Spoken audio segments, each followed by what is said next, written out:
You're listening to Discovery, a podcast presented by the University of Washington School of Law. Welcome to Discovery, presented by the University of Washington School of Law. I am your host, John Blumster, and today we're speaking with Bernard Duhaime, Professor of International Law at the Faculty of Law and Political Science of the University of Quebec in Montreal. He is also the Chair Rapporteur of the United Nations Working Group on Enforced or Involuntary Disappearances, which works to help relatives of disappeared persons find the whereabouts of their family members, among other aims. In his many roles, he has spent much of his career fighting on behalf of victims of human rights violations, and he is here today to discuss his work with the Working Group and at the UN. Bernard, thank you very much for being here. Hello, John. Thanks for having me. So first of all, how do you define an enforced or involuntary disappearance? So it's a complicated or a composite human rights violation, which has three main components as far as our working group is concerned. The first is that a person is being captured and detained against its will. The second element is that this capture and detention is done by state agents or by persons who act with the collaboration or acquiescence of state agents. And the third element is that the state authorities then deny the detention of the person. And as a result of this, as a consequence of these three elements, the person is forced out of the protection of the law, is unable to exercise his or her rights because the state alleges that this person is not under the state's control. So how does it work? How does the working group take on cases? What happens when someone brings an allegation of an enforced disappearance? What's the process? We have two major mandates. The first one is a humanitarian one, and it deals with the cases, the allegations of disappearances.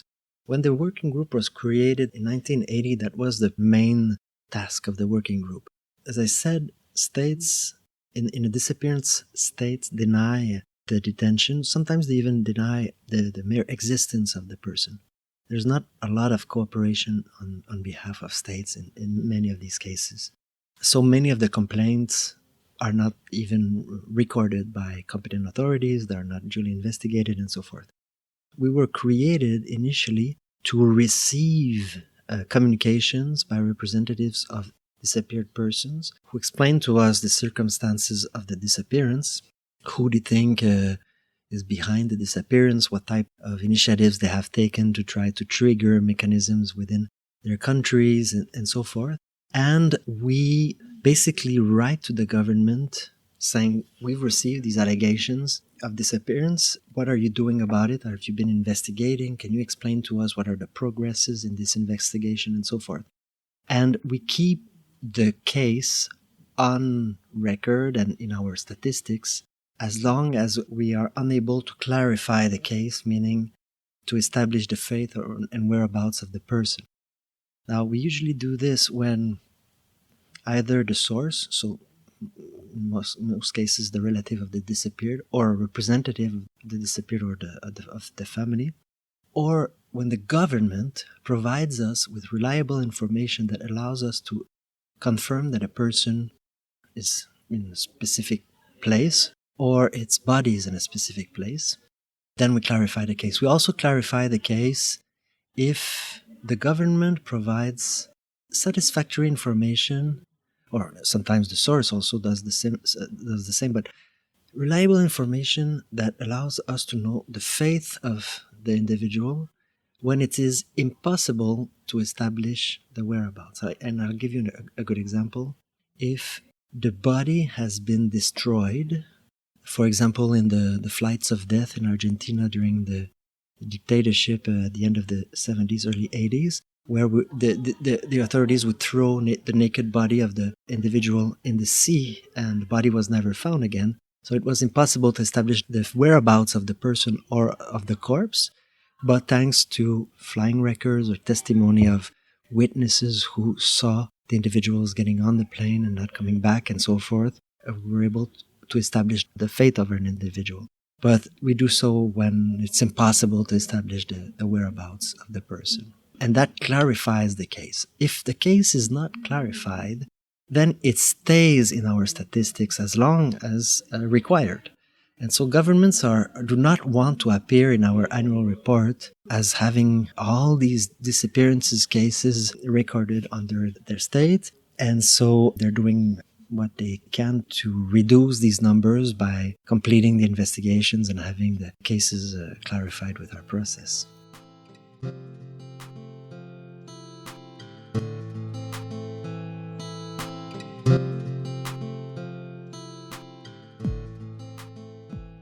So since the formation of the working group in 1980, how many cases have you had, and what kind of success have you had? Well, unfortunately, we have had many, many cases, and as long as there is one single case in our docket, it will be a failure, in my point of view. This being said, considering that we are a special procedure reporting to the Human Rights Council, and that we are essentially a humanitarian mandate, we're not a judicial body, it's relatively interesting to see that from the roughly 57,000 cases that we have received since 1980, we have probably around 46,000 that have been clarified, probably a little bit less. That's incredible. Well, I mean, it's around the 20%, more or less. I would say it's clearly not sufficient, but considering that we're not judges issuing judicial orders and sending the police to enforce orders, right, it's an interesting result, let's put it this way. I mean, given the global scope of the work that you do, I mean, the world's a pretty big place, and so that is still remarkable, especially given the enforcement mechanisms that you have. What's an example of a case that was brought to your attention that you were able to clarify that had a particularly good outcome, or one that really is memorable to you in all your time doing this? Prior to joining the working group, as I mentioned earlier, I did a big case at the Inter-American Court with colleagues from Guatemala representing the children of a Mayan leader who was disappeared during the war.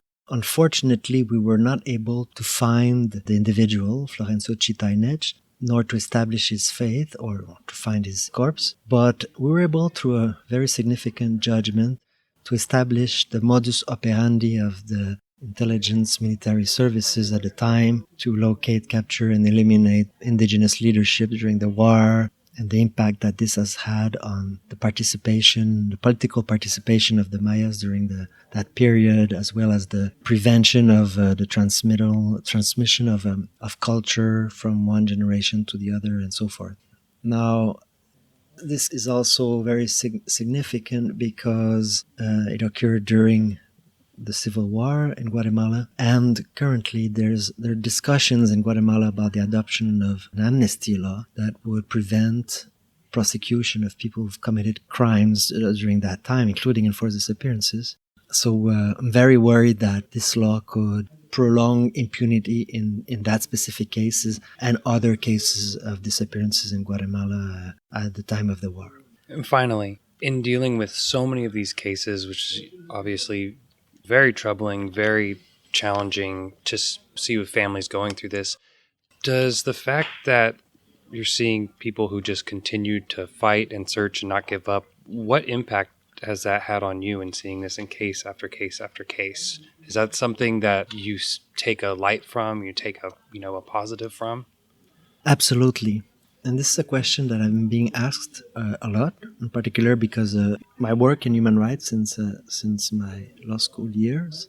I think a human rights defender, an advocate for the rights of others, has to be able to see the power of the determination of victims and relatives of victims with whom they work and get inspired by it. Otherwise, it would be very natural, I guess, to at some point be overwhelmed by pain and despair and so forth. So as a lawyer, we do the best for our client. As a human rights defender, we also try to have a broader policy-oriented result to further social justice. But working with enforced disappearance has taken me, I guess, a little bit further because of the immense admiration I have for the relatives of the disappeared, which are, for the great majority, either mothers or daughters or wives or sisters of disappeared men. These women are extremely courageous. They dedicate all their time and energy to finding the truth and getting justice for their loved ones and their disappeared, for establishing the fate or whereabouts of the disappeared and for their families and so forth. And, they do so in extreme conditions, most of the time being harassed or being either humiliated or threatened or so forth. And they're extremely courageous. And if we look at what the UN is doing right now, it's doing something. It's putting the issue on the table, essentially because families are forcing the UN to do something about it. The working group was created because of the work of relatives of disappeared persons. Initiatives at all levels have been essentially the result of, hard efforts and energy dedicated to this issue by mothers, wives, sisters, daughters. And it's really inspiring and encouraging to see that, notwithstanding the gravity of this unacceptable crime, human beings are still able to gather all their energy and do some good. Bernard Duhaime is Chair Rapporteur of the United Nations Working Group on Enforced or Involuntary Disappearances. He is also a professor of international law at the Faculty of Law and Political Science of the University of Quebec in Montreal and a leading voice on human rights issues on the global stage. Bernard, thank you very much for taking so much time to talk to us on Discovery. Thank you, John. Discovery is hosted by John Blumster and produced by Greg Olson. Additional voiceover work by Ben Gonio, with original music by John Blumster. Discovery is recorded in William H. Gates Hall at the University of Washington School of Law in Seattle with the support of Mario L. Barnes, the Tony Rempe Dean. For more, visit law.uw.edu.